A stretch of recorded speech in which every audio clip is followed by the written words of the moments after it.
Good rising, good afternoon, good evening, or good night. I am Taylor Andre. Waking up with Taylor Andre has absolutely nothing to do with the time of day we link up, but about waking up your third eye with unorthodox conversations leading to universal consciousness. I am very excited for today's conversation. I promise you it's over a year in the making.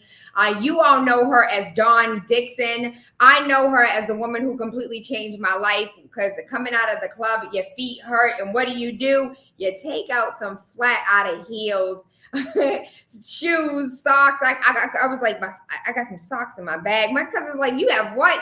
Girl, you don't know about the flat out heels? That's what I know her for. But you guys know her.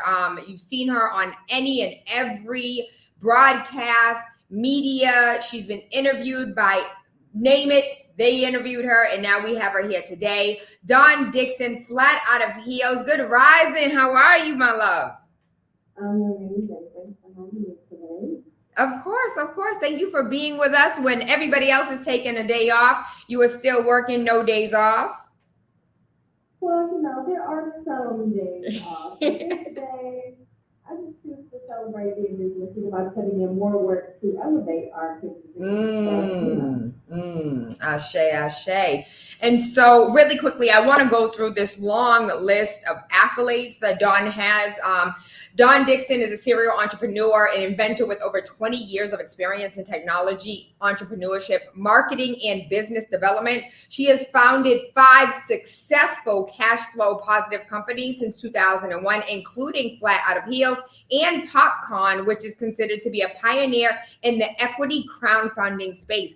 And one of the other things that you guys know that I love, she is what we consider a unicorn because of the amount of money that she has been able to raise as a Black woman. $1 million isn't a lot to a middle-aged white man with all of the friends and nepotism that he may have. But when it comes to Black women raising money, when you raise over $1 million by yourself, they call you a unicorn. And that's who we have with us today. And one of the first unicorns like ever. And so, Dawn, please, today is Motivational Monday. So for those, I want to focus today on those that have like a goal or a plan or something on their heart that just doesn't feel realistic, because what you've been able to accomplish isn't like, if you would have told me in 2003 that this Black woman's going to be able to create a technology that learns how to interact with consumers, I'm like, nah. And even if it was like 10 years ago, it still was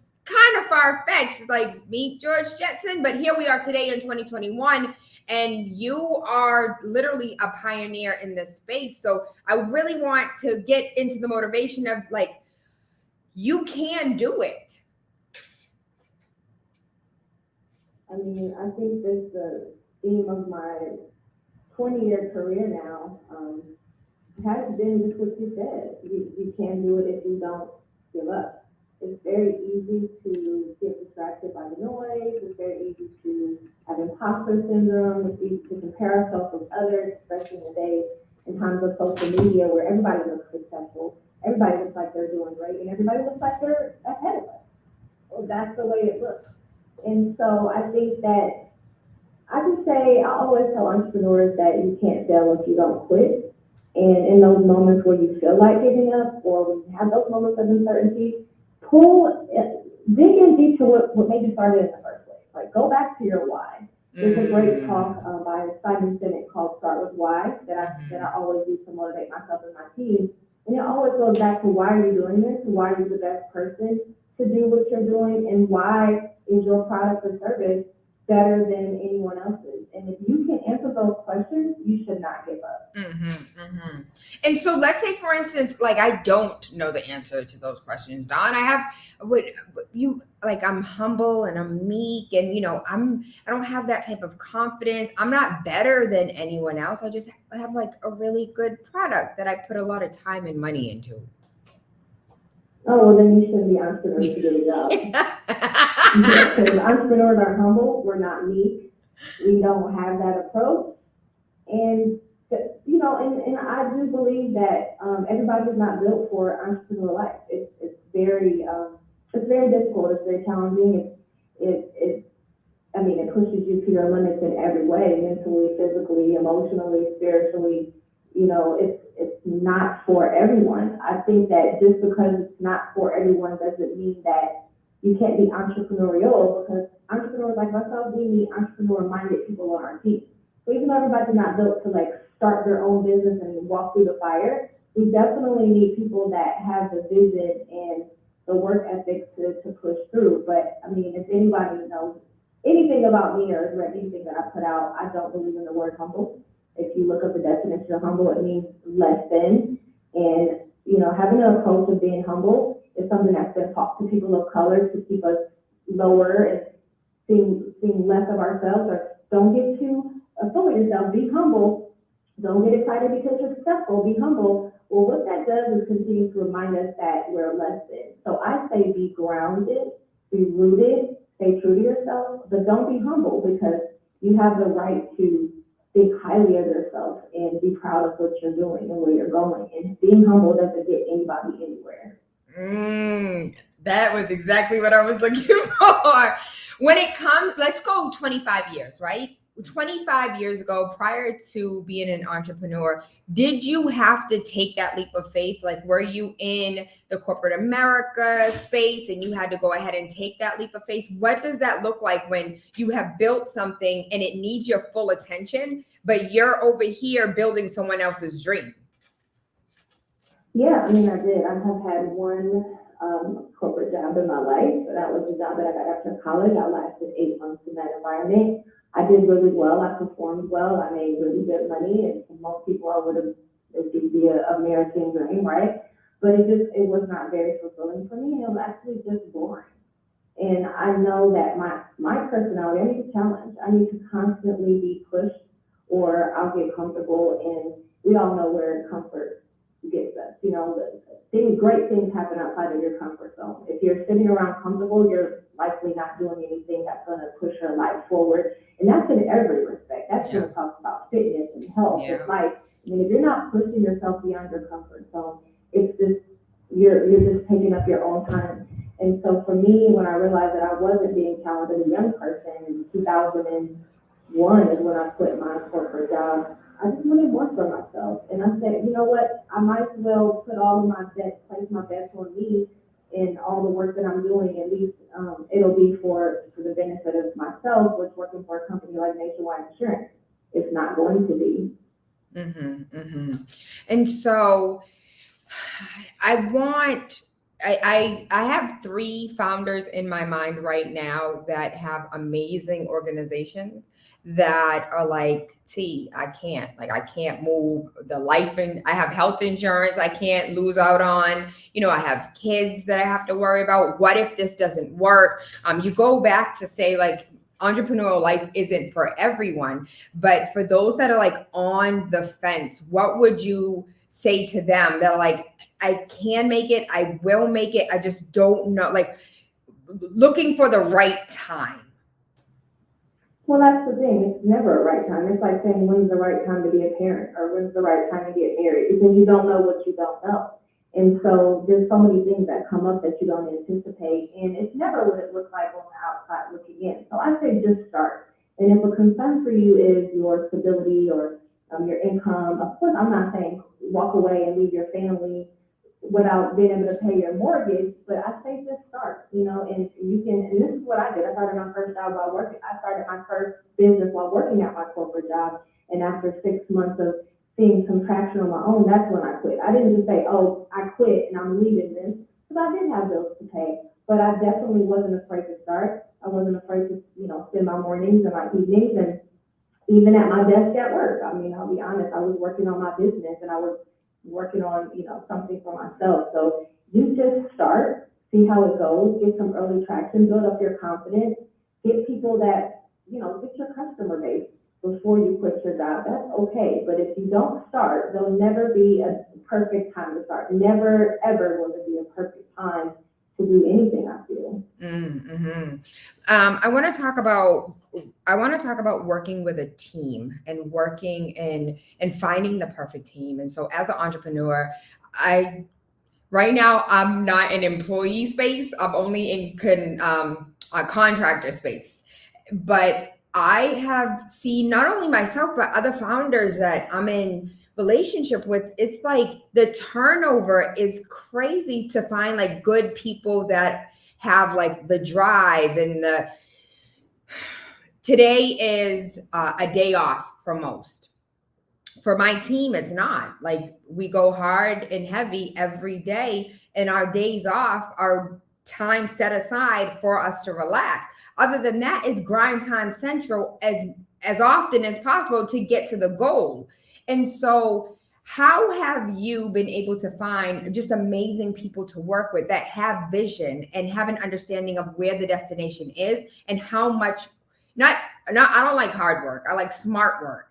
How did you find amazing people to work with? It's a constant. I mean, my job as CEO is to recruit team members, keep the company capitalized, and develop my team. And it's a constant, everyday job. I think it just takes time, right? And of course, money to be able to pay the type of talent that you need. In the very beginning days, I will admit, I was just really hiring anybody that will come work with me because I didn't have a product, I didn't have any money, I had a vision, and I'm like, who believes in the vision? Come work with me. And I'm grateful to have some people believe in that early vision, even though they couldn't make it to the finish line with me, or even to where I'm at now. So I'm certainly not near the finish line yet, but I realized then it's like everyone is not going to be there for your whole journey. And so it's really recognizing who are the people that you need right now, and then making an evaluation every 3 to 6 months. Do I have the right team in place? What are our strengths and weaknesses? Where are our deficiencies? What do we really need to make our team stronger, and hire to that? I also feel that having a strong team and company culture set up front. So I read a book called Delivering Happiness many years ago by Tony Hsieh. He's the CEO of Bachelor. Rest in peace to him. He's very motivational to me, and how he's built a company culture at Defos, and talked about leading with the culture and creating your core values, and that's what you operate from. And so if you hire for culture and hire people that are in alignment with your core values, the retention is there. So I have been able to, once I started that approach and hiring for company culture, I've been able to have the same team members, and then they will be enthusiastic and help to recruit other good people. And so many of the people on my team came from my personal network and referrals from actual team members and our investors. Mm-hmm, mm-hmm.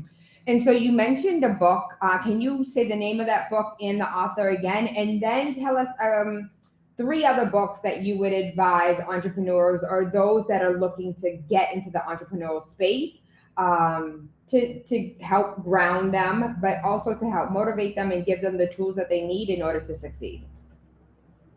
Yeah, I would say Delivering Happiness by Tony Hsieh. It's actually spelled Hsieh. And Tony Hsieh is pronounced that way. CEO of Bachelor. Also a book called The Hard Thing About Hard Things by Ben Horowitz. I found it very valuable just to prepare me for some of the hard things that we don't think about, and then also see how he was able to solve for those things. Another book that I definitely recommend is not a business book, but it's called The Flair Agreement. And it's by Don Ruiz, and it's just about the 4 agreements to live your life. And I feel like having that foundation as an entrepreneur is really important, and to have something that you're grounded in, or some type of faith or spirituality, or just alignment with yourself, whatever that means to you. But that's what you're going to pull from in those challenging times, is whatever it is that you believe in, and whatever your value system is as an individual. So when I read the 4 agreements, it really helped me to be in alignment with, like, what do I believe and what do I agree with, and the agreements that we make every single day about who we are and what we believe and what we do. Sometimes we make these agreements without even questioning why we are doing what we're doing. So it's important as a business owner to think for yourself. And so the 4 agreements helps us to have the freedom and confidence to think for ourselves. Mm-hmm. So I am Taylor Andre, you guys. We are having an amazing conversation with Dawn Dickson. I'm loving the entrepreneurial motivational Monday that we're discussing today, but we're going to go ahead and pay some bills, and we'll be right back. And we're going to talk about the businesses that she founded and how you yourself could be involved. I am Taylor Andre, Spark FM, Dawn Dickson. At 617-272-3387. This is a message from the CDC. Travel increases your chance of getting and spreading COVID-19. Take steps to protect yourself and others. Wear a mask that completely covers your nose and mouth. Masks are required on planes, buses, trains, and other forms of public transportation traveling into, within, or outside of the U.S. and in U.S. transportation hubs such as airports and stations. Stay at least 6 feet away from others. Wash your hands often and watch for symptoms of COVID-19. Visit cdc.gov/COVID-19 travel to learn more. Right now, the COVID-19 vaccines are available to millions of Americans, and soon they will be available to everyone. This vaccine means hope. It will protect you and those you love from this dangerous and deadly disease. I want to go back to work and I want to be able to move around. To visit with Michelle's mom, to hug her, see her on her birthday. What I'm really looking forward to is going to opening day in Texas Rangers Stadium with a full stadium. We've lost enough people and we've suffered enough damage. In order to get rid of this pandemic, it's important for our fellow citizens to get vaccinated. I'm getting vaccinated because we want this pandemic to end as soon as possible. So we urge you to get vaccinated when it's available to you. So roll up your sleeve and do your part. This is our shot. Now it's up to you. You are now listening to Spark FM. Good rising, good afternoon, good evening, or good night. I am Taylor Andre. Waking up with Taylor Andre has absolutely nothing to do with the time of day we link up, but about waking up your third eye with unorthodox conversations leading to universal consciousness. Today's Motivational Monday, we are speaking with Dawn Dickson. And Dawn has recently been married. I don't want to butcher your last name, so that's the only reason why I haven't said it. Can you say it for me, please? Yeah, it's Dawn Dickson Apogene. Apogene. Where is that origin? Nigerian. My husband's Nigerian. Okay, Apogene. It sounds real Native American. Well, if you are aware, considering this is Indigenous People Day, that the Native Americans that they call indigenous to this country are actually from Africa, and they came over here, many of them from Abubakar, which is Nancy's father. And that's why many of these names that we see today sound very, very African. And many of these tribes that are indigenous sound very African. That's the origin. There's a book called They Came Before Columbus. Yes. That I recommend people check out. Yes. And that is another book that she advises that has absolutely nothing to do with business, but will help you understand who you are living here in America. And so thank you so much for that. Yes, my confidence does come from me being aligned with my history and where I come from, speaking of, back 2,000s of years ago. And so that does help me to realize that even though many of us, people of color, women, we are currently not in the best position that we've ever been globally, this is only a fraction of time. And, women, we were the leaders and the warriors and the queens prior to the colonization of the planet, and people of color we're dominating and ruling this earth up until about 800 years ago. And so that gives me the confidence to know that us indigenous people will reclaim what is rightfully ours eventually if we come together. Mm-hmm. So Dawn, I just want to let you know that prior to this conversation, I love everything about you, the way you move, the way you think, but I have a deeper, more of appreciation today than I have ever before. So thank you. Thank you. So I want to move into your invention. Specifically, it was placed on your heart to do this thing. And everybody has had a time and place where it was put on their heart to do something. And we're just like, oh yeah, I have this great idea. And you never do anything with it. I want to talk about what moved you to move. I mean, what motivates me is just, does it make sense financially at the end of the day? I personally get ideas all the time, like all of us do, right? Like we're on a daily basis, we come across a pain point that we have that we could come up with a business to solve, or at least looking for that solution in our communities, and it may not be available to us. And we're like, oh, this could be great to do, but it has to make financial sense. And so everything that I do, because at the end of the day, my goal is to create wealth and income for my family and generational wealth, and for myself and my community. And it's not a hobby. My businesses are not hobbies; they're actually with the intention to grow and make money. And so I get the ideas. I kind of take the opportunity and the time to research and study and really dig deep into the market opportunity, the growth opportunity, the competitive landscape, how I'm going to scale the business, what the margins are, can it be profitable? And if all those things check off, and is there a demand for it, then I say, yeah, let me go out there and do it. And that's what led me to now starting 6 companies, because I was able to identify pain points that weren't being solved in the way that I could solve them, and there was a market demand. And so specifically with Flat Out Heels, can we talk about how that rolled out? And in the beginning with you, like for you to be able to roll out, like this is how, all that sounds amazing to an entrepreneur that knows some stuff. But if you just have this idea, you have no idea where to take it or how to move it. Like what would you suggest for those first steps? So I'm not talking to those that are in business that are profiting 100,000 plus, $1 million plus a year. I'm talking to the Black-owned businesses that were created during pandemic, and they're growing and scaling, but girl, I have no idea what I'm doing. Can you please bring into an understanding of what steps does one need to take in order to get to a place and space where entrepreneurship is what I know how to do and not trying to just stick my pinky toe into? Yeah, I think I go back to like an old saying that I heard growing up, is that the helping hand that you seek at the end of your wrist.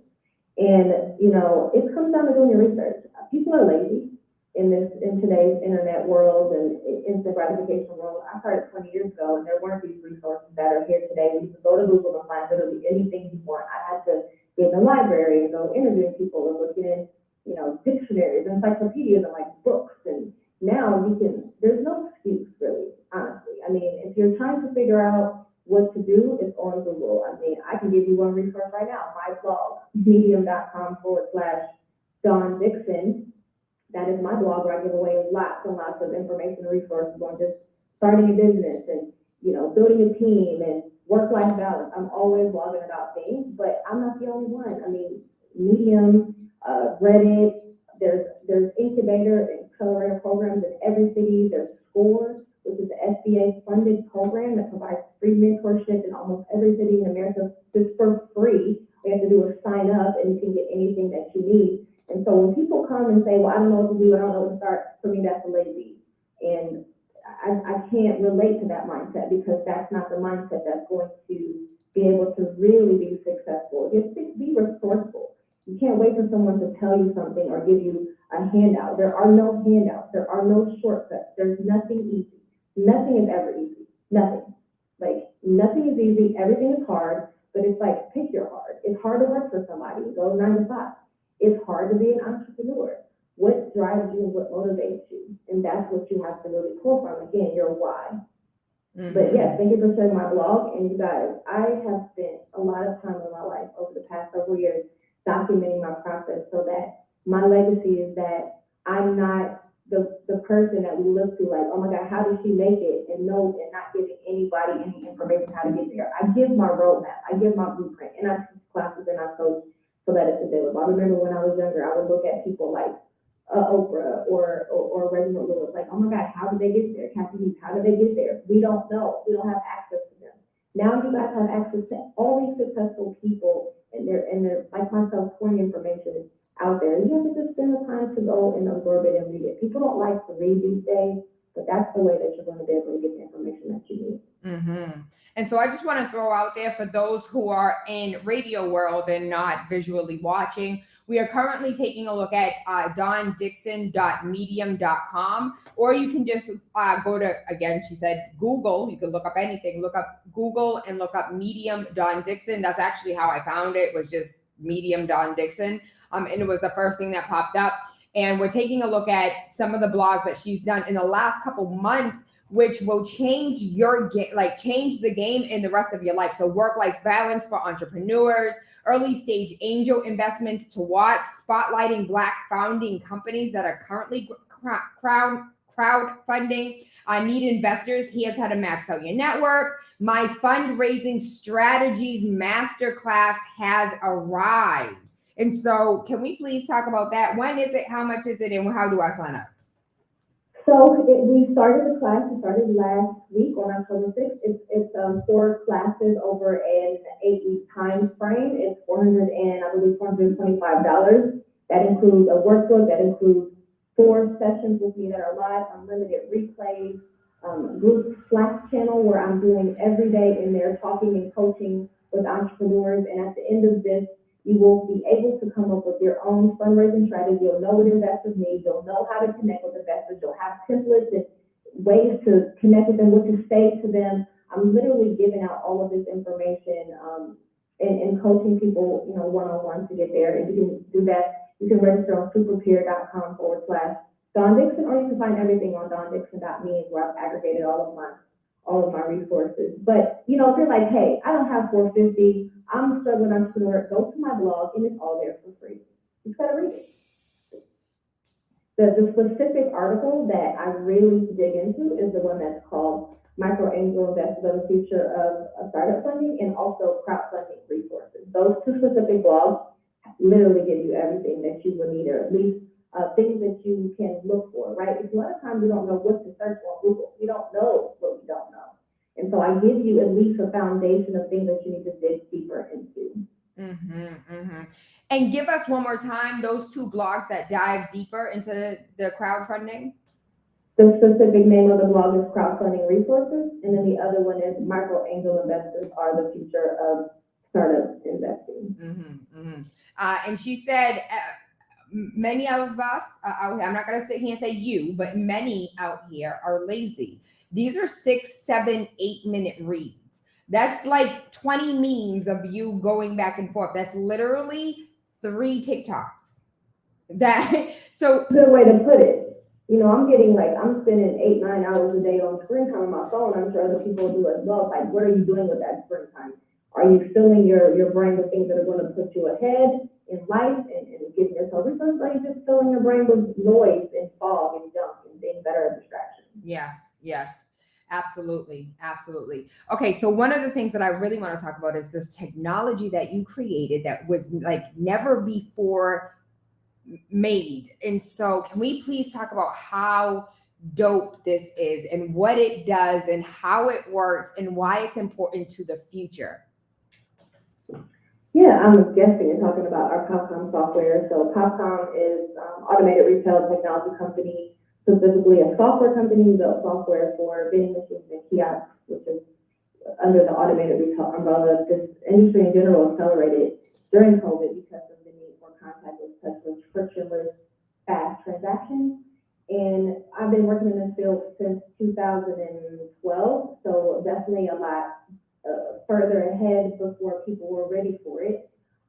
But my idea was to bring and so let me be clear, this is a B2B business. So we sell software to businesses, we sell software to retailers, and it's allowing them to collect data and analytics, very similar to what retailers can collect on Google Analytics and Shopify or whatever their e-commerce dashboard is. We want to help them understand who's shopping with them, how long are they spending there, what is the demographic profile of your customers. Want to be able to remarket and retarget them, deliver them custom advertisements, custom product suggestions.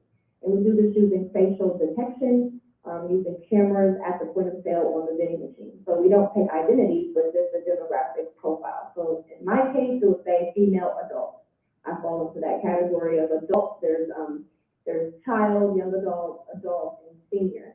And it's just to give a profile. We definitely do not want to violate anyone's privacy or identity. We certainly believe in not using facial recognition for bad. It's definitely a controversial topic now of how businesses are using facial recognition, so we don't do that. But we definitely want to empower entrepreneurs and retailers to understand more about their customers so they can make more money. And how does this play a role into what future society looks like? How do you see your product being integrated and worked in like 10 years? Well, even as soon as this year, it's automated. The future of retail is automated instant delivery, same-day delivery, and in the world where everybody's trying to keep up with Amazon and compete with Amazon, as you see what Amazon is doing right now, it's a lot of the smaller retailers on the platform. They have all this data about what products sell. They're making their own products under Amazon Basics. They're pushing small businesses out. And pretty soon they're about to start changing the way that you can actually, as a business, engage with Amazon. And so what does everybody else do? What do businesses do when you can no longer get on Prime and you can no longer offer your customers same-day instant delivery? You find another way for distribution. And I believe that vending and automated retail is that way to level the playing field for small businesses to be able to deliver products immediately to customers through vending or package lockers or just another way to distribute products very quickly. We see how automation has grown rapidly, even while looking at something like the airport. I remember going to the airport, you waited in line, you got your ticket, they tagged your bag, you waited in a long line. Then here comes the kiosk, you check in on the kiosk. Now you're checking in on the kiosk, tagging your own bag. The whole thing is fully automated. Pretty soon it'll be another step where you just drop your bag on the conveyor belt and they'll probably do facial recognition like they do in China to scan and make sure you're the person the bag belongs to. This is where the future's going. People in resistance to things like this are going to get left behind. This very much reminds me of people that were in the resistance to the internet, which I was also a part of the very, very early adopter of the World Wide Web. This is time for you to really get on top of the new technologies that are emerging and see how you can learn how to use these in your business and how you can work with these technologies. They're not going to eliminate jobs, it's going to change the jobs. There will still be jobs, there will be different jobs. I like to use the example of the milkman. When my grandparents or parents were younger, there was a milkman that delivered your milk. That does not exist anymore. The milkman's out of a job. But somebody's stocking the milk in the grocery store. So the thing is, there's going to always be jobs. You have to keep ahead with the time. Mm-hmm. I'm so glad you said that because that is exactly where I wanted to transition to next, because you said that our technology is used for good, even though it could be used for bad. And then you brought up the automation that China does. And for anyone who follows this, you guys know I'm a nerd when it comes to this. I know nothing about it. Let me be clear, Dawn. I don't know technology. I just see things in a bigger picture. And I'm just like, this is dope. But China's also using it as like social capital.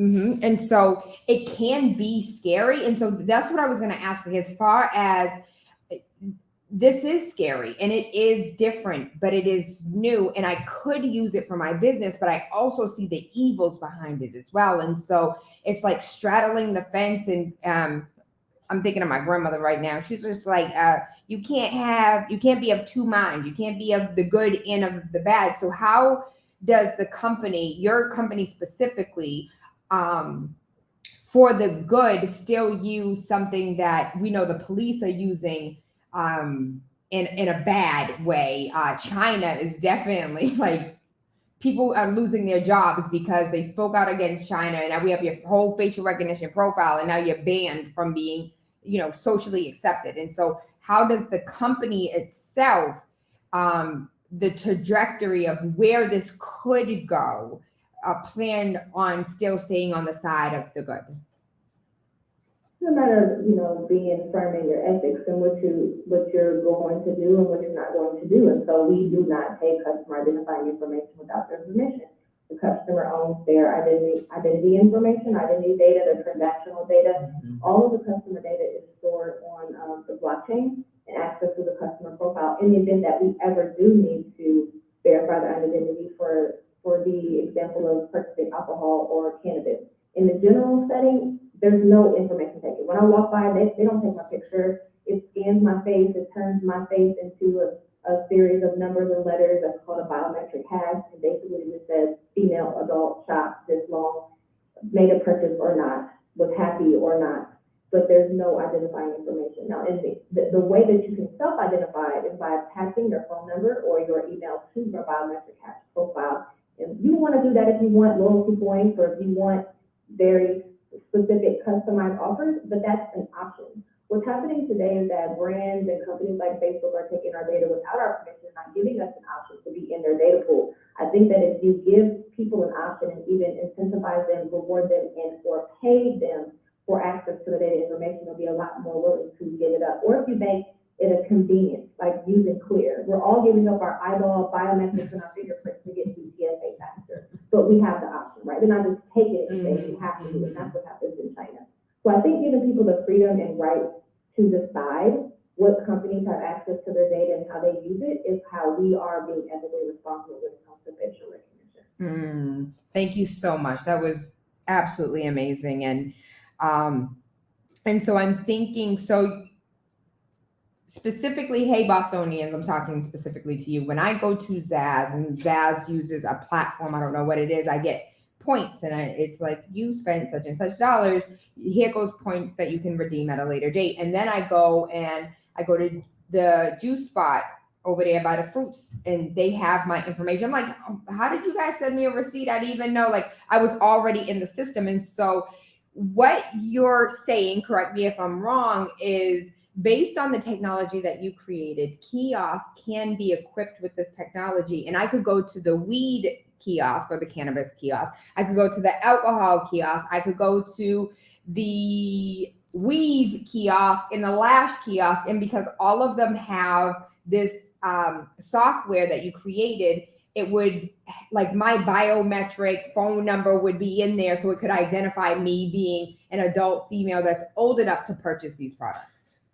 Yes, if you opt in, yes, but you would have to manually say, I opt in, I want them to know my profile. So it will not say your name, but it will say if you're a verified identity, depending on what they need to verify you for. So if it's alcohol, they need to verify it's 21. They don't need your name for that.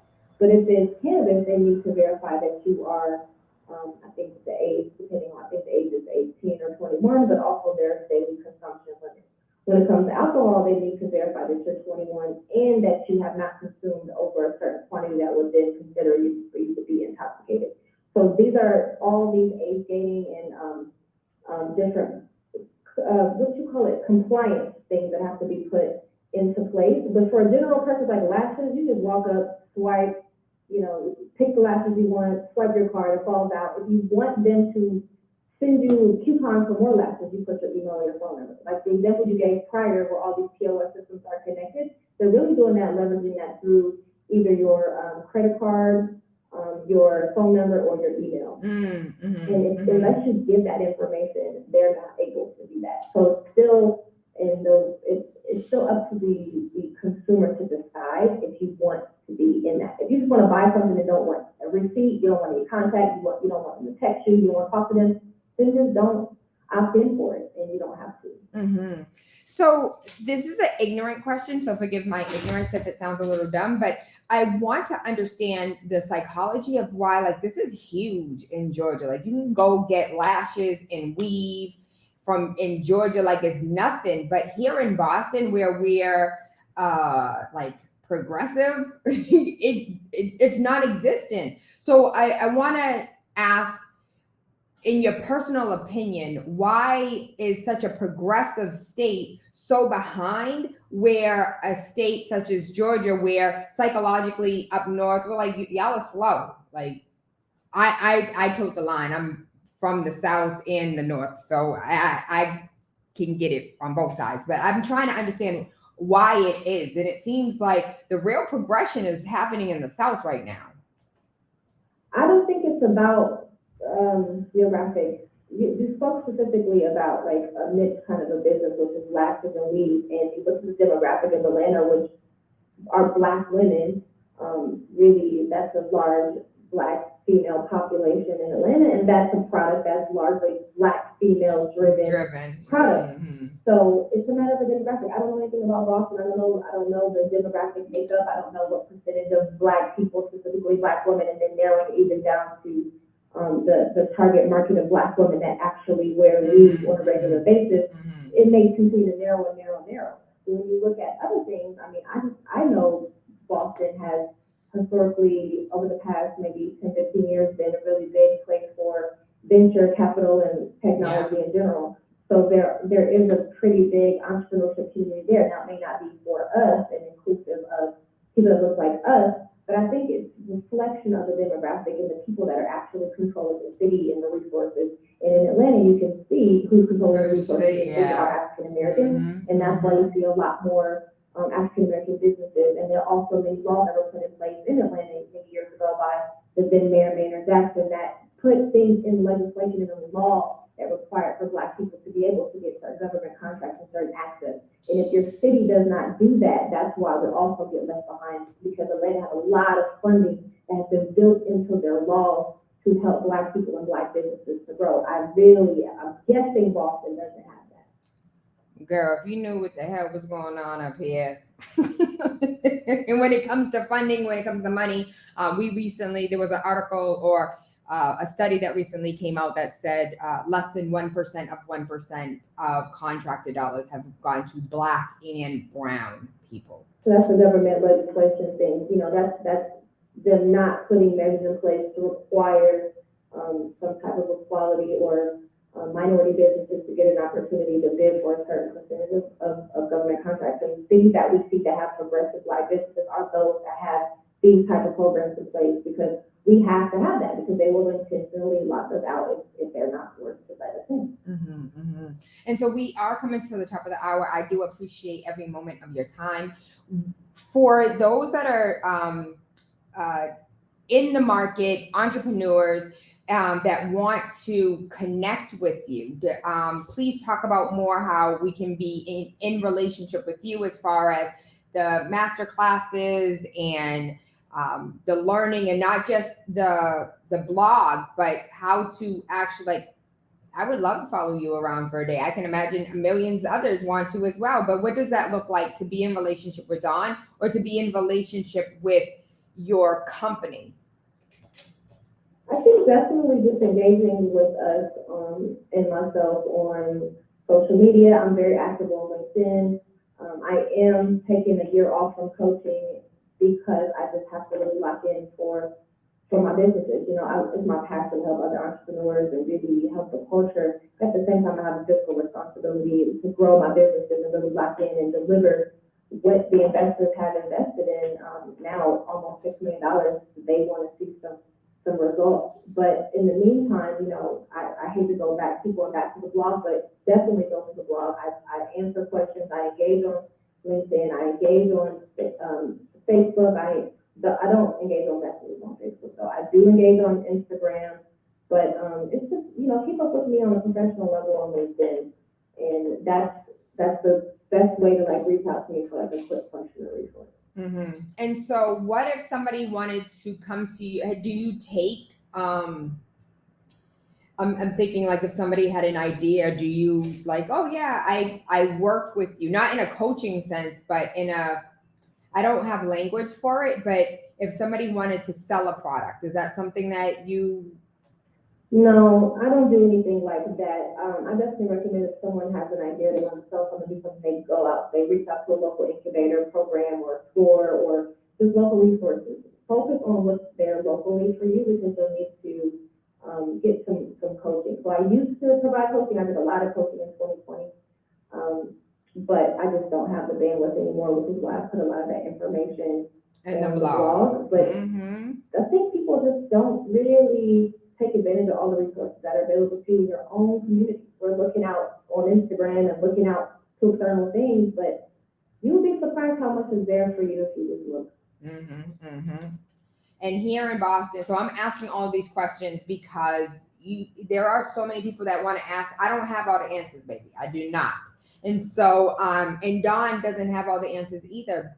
And this is why it's important for you to take your time. Instead of spending those 8 minutes scrolling, go to the blog and spend those 8 minutes reading and take in what she is literally giving away for free. And this is information that she said she's been in the business over 20 years, where she had to use an encyclopedia. She had to go to the library. She had to sit down with people and interview them to get more information. You literally are getting it for free in an 8-minute blog post, and it's an 8-minute read. And each blog post tells you how long it's going to take you to typically read it. Again, 8 minutes at a 3-minute per TikTok is 3 TikToks. And I'm just factoring in if you're a little slow of a reader like me. So that's 3 TikToks. And what you read out of that blog post could pivot you into a different direction as far as your business is concerned. And so I say that and I harp on that because I personally get a lot of calls. I get a lot of emails. Taylor, can you, will you? And I love how she's like, don't be lazy. Like the information is out here. You don't need nobody else. It's and going back to like the spiritual side, because it is Motivational Monday, and I want like you, all your resources and everything that you need is inside of you.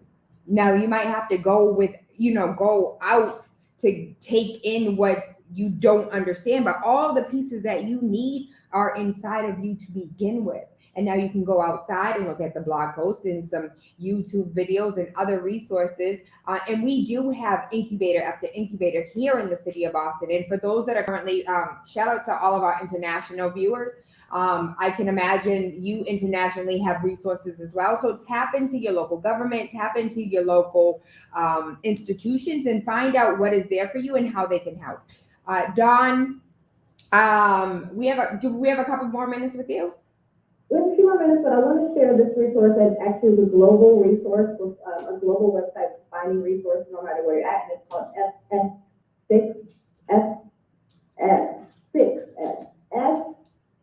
the number 6, the letter S. The letter S, the number 6, the letter S.com. S6S. Oh, I just found them. I want to say I just found them like a week ago. Look at God, I see you. It's F as in Frank, 6 S as in Sam. Yes. And that's a website for you to just go search everything. I mean, it's like a full directory of like accelerators, incubators, pitch competitions, investors, funding opportunities. I mean, just global. And when I was really getting started, I applied to everything, no matter what part of the world. I went to Hong Kong for a month for an accelerator program. I lived in Hong Kong. I mean, being willing to do whatever it takes is what's required. Again, for those that are currently listening and not viewing the show, it's F as in Frank, 6 S as in Sam.com. Welcome home, F6S, where founders grow together. Connect with funding from accelerators, funds, and investors. Get help with free stuff, talent search and exposure, and grow your startup in the #1 global community. It has some like getting finances. I get 1.9 million in free deals. Find a startup job, and so join the 4,272,805 founders in startup, and it is always free to connect. You can connect through LinkedIn and or Facebook. And so thank you for sharing that resource. I just recently stumbled upon it, didn't know exactly what it was, but I was just, it's absolutely bookmarked on my directory. I mean, it's literally everything there. I don't even know how they aggregate all that information, but it's one of the most comprehensive resources that I've been able to find. Thank you so much, Dawn. I really appreciate your time. I appreciate this conversation. I feel like after today's conversation, there is no excuse or no reason why you can't succeed, or why you can't, like, prior to this conversation, there was no reason why you couldn't succeed. But today, all of the loopholes and all of the broken spots and everything else that you just like, there is no woe with me over here. You have everything that you need. Everything is inside yourself. And if you need extra help, just go to F as in Frank, 6 S as in Sam.com and find your tribe. And so, Dawn, wrapping up Motivational Monday, is there anything else that you would like to say to the viewers or the listeners? I really would. So my company, PopCom, we have raised almost $5.5 million to roll out our vending machines and our software. And we are raising money now, and our round closes in 10 days. So the minimum investment to invest in PopCom, this is an equity round. You own shares, not a donation, it's not a Kickstarter. It's actually equity in a privately held company. And that's startengine.com/PopCom. And the minimum investment is $250. Please share this. We want to reach our goal of 4 million. We're at about a little over 2.5 million. So I'm really trying to raise another $1 million in 10 days. So I would love if you could help me elevate this opportunity for the community to invest in an early stage technology company led by a Black female founder. Yes. Okay. So forgive our ignorance, especially mine. And so can we, in the next 4 minutes, break down what that means exactly? And so to understand what it means to have equity in the company, what it means to like this 250, what does that exchange into? And like a 10-year projection or a 5-year projection of this $250 investment. Like, what does all this look like to somebody who has never given money before? You said it wasn't a donation, but I'm not quite under, like, I just want to make it clear for those who are, we've had conversations about investing. We have conversations about crypto. We've had conversations about stocks. Let us hear with a Black woman, founder of a technology business, that's where we are leading the future into. What does that look like for us that are going to go ahead, take our money, not buy Louboutins, not buy bags, but buy equity? Louboutin for $250 anyway. So, I mean, but it's very similar to investing on the stock market, except for it's not publicly traded. It's privately owned and held, and it's an early stage investment. So it's not a flip. You will be expected to have holdings for at least 12-month holding period, because it's operating working capital for my business. It's not like you're going on and buying some Tesla shares and then Tesla goes up $10 tomorrow and you go sell it. It doesn't work like that. But it does work in the effect that you hold and own these shares in the company. As we grow, you grow with us. It's a long-term investment, and it's the opportunity to get in on a company on a pre-IPO stage, so pre-public. And if anyone understands stock market, when a business goes public is when the investors really make the profit, when that business hits. Not when, as an investor, you can go invest on the stock market. The money really was already made between the pre-IPO investors and then the day that it hit the exchange. So when you invest $250, I can't give you a 10-year projection the same way that Elon Musk can't give you a 10-year projection on what Tesla is going to do. But our whole financials, our model, our business plan, our strategy, our focus is all laid out in detail on startengine.com/PopCom. And it's really important that if you are going to invest with us, that you read and review everything so you understand what you're getting into. It is fully spelled out. We've been audited every year for the past 3 years. We're fully SEC compliant. And, we're one of the top businesses, tech companies rising in the country right now. When we first did our first crowdfunding campaign, our shares were at 16 cents a share. Now they're 55. And then after this round, our valuation will continue to increase. So our early investors who invested at 16 cents, they've already made a profit and they're still holding. And so I just recommend that people get in early and get in on this opportunity before October 21st, because we will not open it back up again. Bam!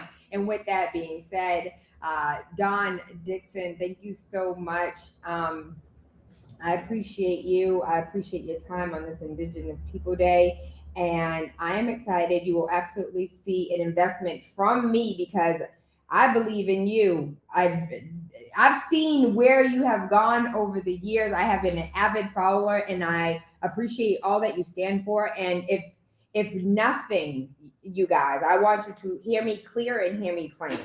We have an opportunity here to invest in Microsoft pre-Microsoft. We have an opportunity to invest in Tesla pre-Tesla. And it's not owned by a middle-aged white man. It is owned by a beautiful Black woman.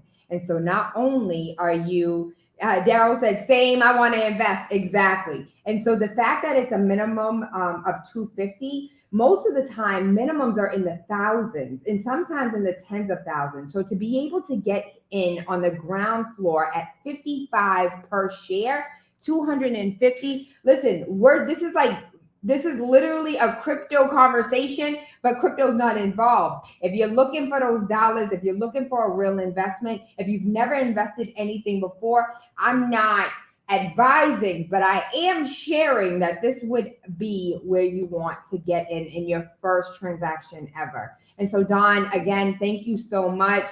Janet says she is on this. This is an amazing opportunity. Tell a friend to tell a friend. Dawn said we have until October 20th, because we ain't going to talk about the 21st. We're going to talk about the 20th, because by the 21st, you're already too late. It happens like that. We just closed the round last week for Flat Out. I'm not the CEO of Flat Out. I hired a CEO.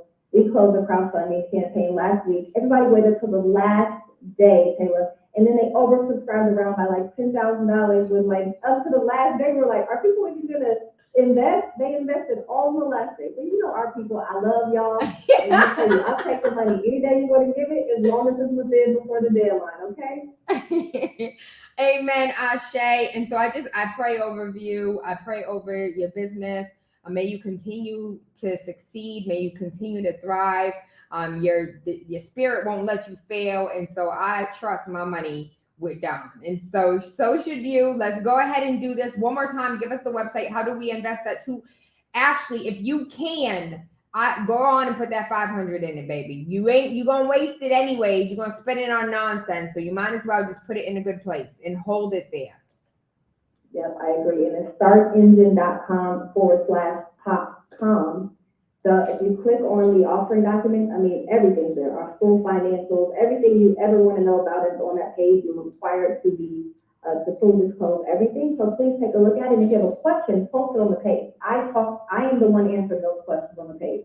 So please post it there so everyone can see your question. And feel free to scroll through the other questions as well, because I'm sure someone asked something that you're curious about. We have a lot of people that have been engaged on our campaign. But I hope to welcome you all as PopCom investors. And because, yes, there we are.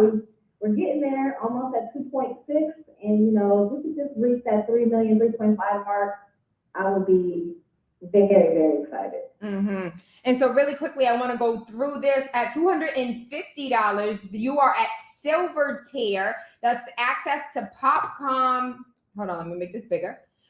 This is access to PopCom, and you can do a 500. You can do 2,500. Everything in the gold tier, recognition on the website.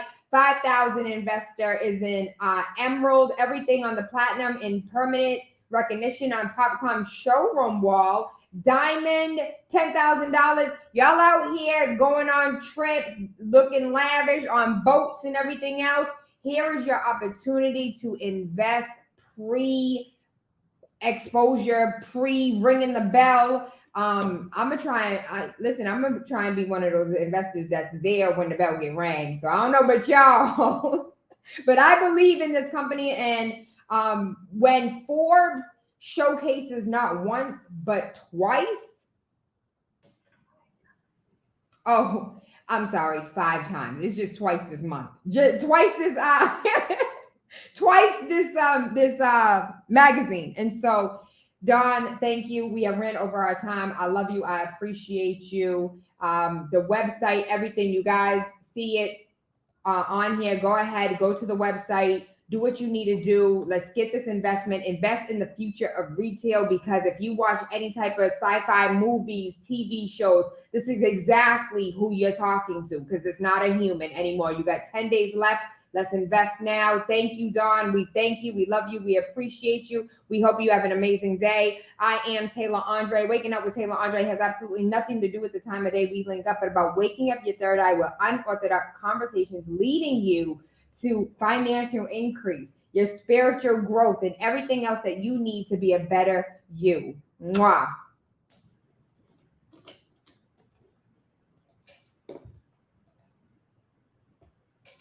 We are ended. And so I thank you so much for your time. I had an amazing show with you, and I really am excited. And Emerald's my birthstone, so you're going to be seeing me on Emerald. Good. I'm excited. It's crunch time. I have to actually now record some videos. Go do whatever you have to do. I thank you for the time that we were able to share with you. I really appreciate you sharing the platform and giving me opportunities to engage with their audience. So I'm glad we got to reschedule it when we have better sound and everything was right. Yes. So thank you for your patience. Yes, and thank you for your patience with me. Enjoy your day. Bye. Hallelujah.